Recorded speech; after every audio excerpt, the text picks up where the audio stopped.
Here we have verse 15 of the 17th chapter of the Gospel of John. Jesus continues his high priestly prayer, in which, of course, he's praying for these disciples to be able to carry out the mission that he is placing on them.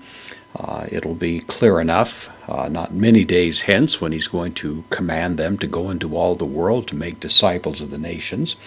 A rather daunting responsibility, but of course he's assured them they have the great benefit of the presence of the Parakletos upon them. And given that, he is not praying that they escape from this world, but actually that they plunge into it, which is really the heart of this 15th verse. So we have uk, the negation, and then eroto.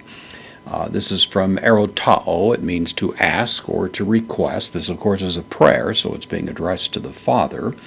This is the first person singular, present active imperative. So I do not ask. I'm not requesting. Hina, the conjunction, which will take the subjunctive, which is what we find here. So a race is from iro.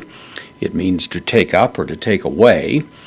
This is the second person singular, aorist active subjunctive. So I am not asking that you take away or take, and then the direct object of the verb, autus. This is the accusative, plural, masculine of the third person pronoun.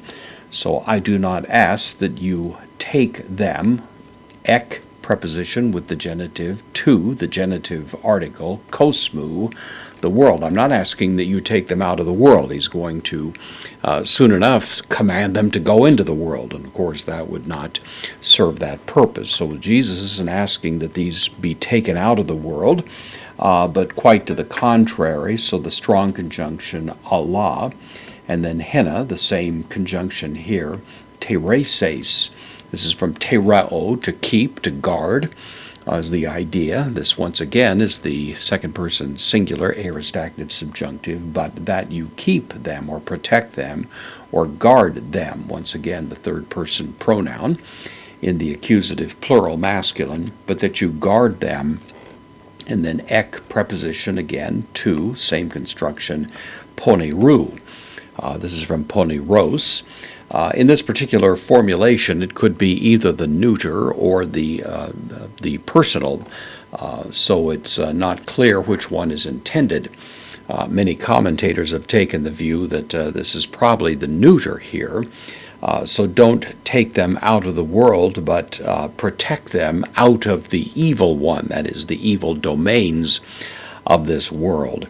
The protection apo to poneru would probably more likely apply to the personal presence, the satanic character, but the fact that it's ek to poneru suggests that they're in this world, but Jesus wants them to be kept from being within the domains, you might say, of the evil one. We hear later in the writings of Paul that we've been transferred out of the kingdom of darkness into the kingdom of his Son, and it does seem that that may be the focus of this request as well. Of course, the request we find here applies to the rest of God's people. The Jesus is not praying that they be taken out of the world into some kind of monastic community, escaping from the ravages of what may happen in the day-to-day life of living out a Christian commitment, but rather that within it we be protected from the domains of the evil one.